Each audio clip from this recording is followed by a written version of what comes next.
Hello there, and welcome back to Property Insights. Today we've got an exciting video. We're going to be showing you around one of Neil's projects, which is in Orton Goldhay in Peterborough. As some of you will know from the previous content, of course, Neil likes to invest in Peterborough. It's where he grew up and knows it like the back of his hand, shall we say.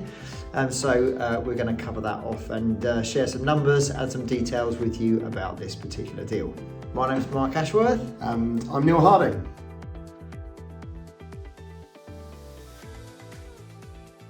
So Neil, we're stood in sunny Peterborough today. It's the beginning of March and the sun is shining on this beautiful 3-bed property that you've managed to bag to add to your portfolio. Do you want to just tell us a little bit about how you found the deal and how you sourced it and how it's funded and anything that's interesting about the property? Yeah, sure. Found the property advertised first of all on Rightmove, and it was advertised with an estate agent local to the area who are also a letting agent of mine, and the property was tenanted and it was quite difficult to get access. For some reason the tenant was being a little bit tricky as to letting anybody in. Understandably, it's entirely up to them of course, but I think I was the only person who actually viewed it, and as a result of that the property was hanging around on the market for quite a while. I think it was on the market first of all for 160 or 165,000 pounds, something like that, and then I saw it first at that price, and then it dropped to 150,000 pounds, and at that point I contacted the estate agent and asked to view it. So, do you think it might have had anything to do with the agent might have indicated that you, as an investor, you might have been keen to have kept the tenant on? And so therefore, if they wanted to stay, they maybe would have had that as an option? Because I think sometimes when people are being shown around, they just don't want to be kicked out of their house today. That's basically. I'd imagine that will have been part of it. In actual fact, the tenant had already been issued a Section 21 notice to be evicted by the previous owner. So I think their intention was to sell the property with vacant possession. I actually would have preferred to buy it with the tenant in situ. The property didn't need an awful lot doing to it. And of course, if I'd have bought it with a tenant in situ, I think the refurb cost would have been minimal at the point of buying it. Whereas actually, when I bought it, there was a refurb to do, but it was a light refurb. It wasn't huge. So total cost of the refurb was about £5,000. And what did you purchase? What was the purchase price at the end? So it was on for 150. Yeah, so it was on at 150. My first offer was 135,000. Got rejected, which is good news. I always want my first offer to be rejected, otherwise you worry. It's not low enough. Yeah, yeah. Otherwise I've overpaid, especially with the corporate sale, I suppose, which this was. And so then I increased my offer gradually, and eventually we agreed at 152,500. So the purchase price was £152,500. When I viewed the property, and I own a number of properties in the area, they value at a similar condition for about 180. Okay. So I was comfortable with that sort of purchase price, and yeah, okay, I paid actually more than the asking price. Not necessarily the best advice to do, but actually, if someone said, do you want to buy a house for 152,500, doesn't need an awful lot of work doing to it, and I think it's worth 180. Good deal. It's a deal, isn't it? Yeah. So you managed to buy the property. So it was vacant possession when you came in, and you did a bit of a light refurb. So do you want to just run through the kind of things that you did to it, and we can overlay some pictures of that as we go through? Absolutely. Yes. So to the outside of the property, I needed to spend a bit of money on gardening and plant life removal. So there was a huge amount. Overgrown, was it? Yeah, there was a huge amount of ivy overgrowth around the side of the property that had been let to just grow up all the way up the side of the house. It had reached the very top of the roof, and even around the TV area, all that needed to come down. And there were 2 trees actually in the rear garden that I decided to remove. Take one down to just a stump.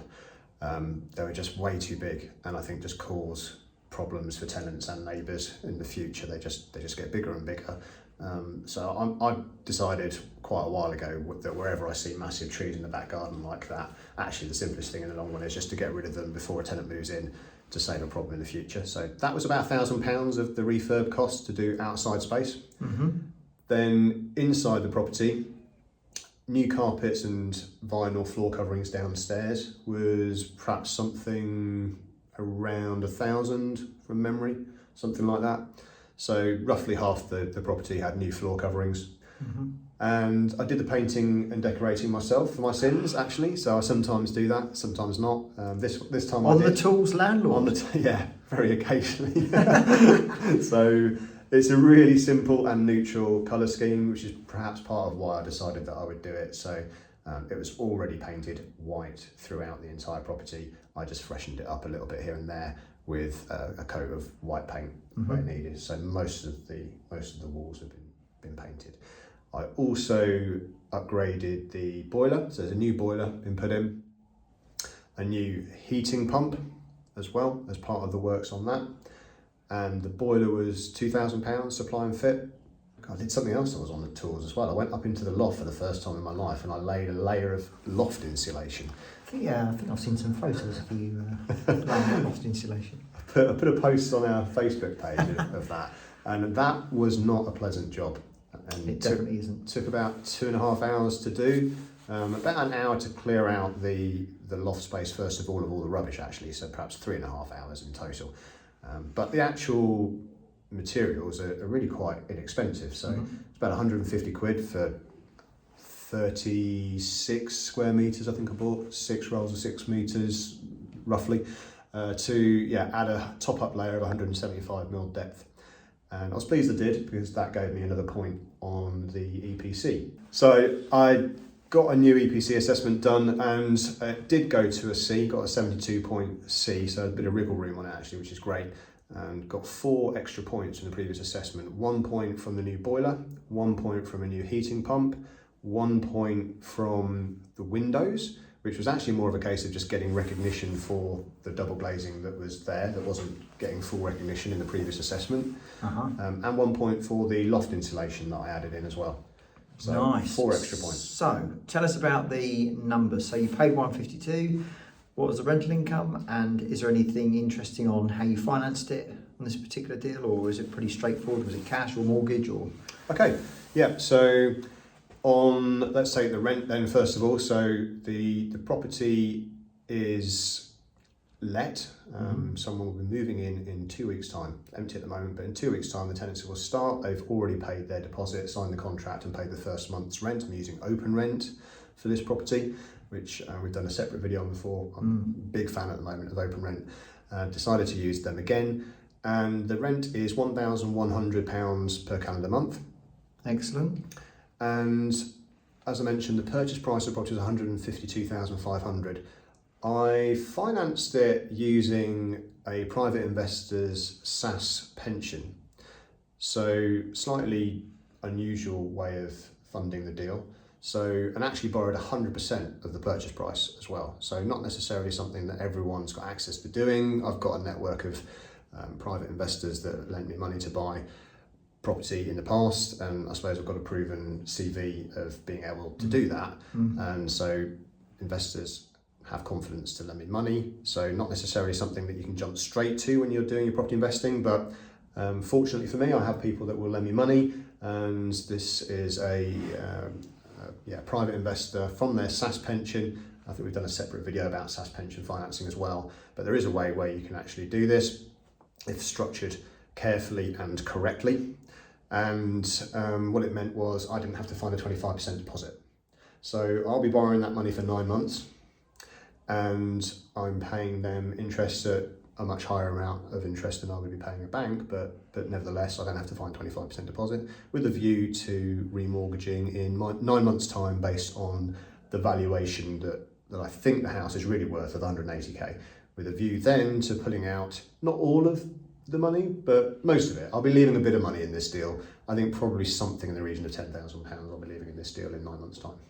Fantastic. Well, great numbers, a great little property, a nice home for someone. It's been refurbed to a really good standard. So let's see how it goes from here. And Thanks for sharing it. I'm sure it'll be useful for all of you watching.